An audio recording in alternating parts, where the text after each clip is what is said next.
In Panama City für uns Michael Wöhlenweber. Ja, Michael, wird der Einfluss der USA in Mittel- und Südamerika durch Donald Trump immer größer werden?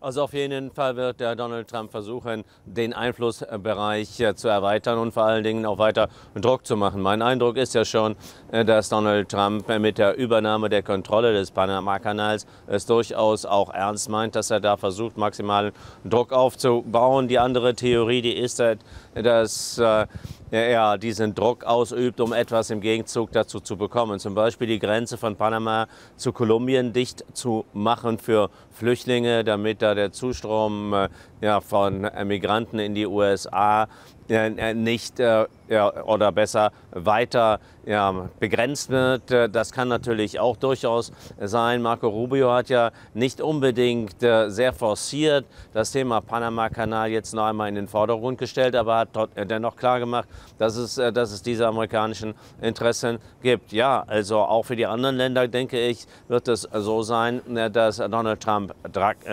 Druck macht, dass es ihm in vielen Fällen darum geht, bezüglich der Flüchtlingspolitik der Migranten, dass da Gegenmaßnahmen von den Migrationsländern nun getroffen werden, um sein Ziel zu erreichen, die amerikanische Grenze tatsächlich, die Südgrenze tatsächlich komplett zu schließen. Also Donald Trump wird, wie man das ja auch bei Kanada, China und Mexiko sieht, immer auf Druck und maximales Pressing setzen.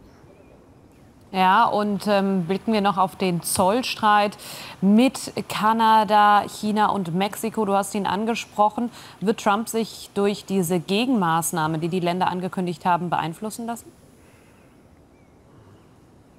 Also ich glaube vielleicht dann eher weniger. Vielleicht gibt es ja irgendwann eine Verhandlungslösung. Er sagt ja, diese Strafzölle, dass sie initiiert worden sind, weil diese Länder vor allen Dingen zu wenig tun, um Migranten zurückzuhalten und vor allen Dingen zu wenig tun, um den Schmuggel von Fentanyl, dieser gefährlichen Droge, in die USA zu unterbinden. Wenn das also besser funktionieren würde auf beiden Seiten, dann müssten diese Zölle ja nicht erhoben werden, würde man dieser Logik folgen. Aber er hat ja auch klar gemacht, Mexiko und Kanada, die wollen ja jetzt ebenfalls diese Gegenzölle erheben.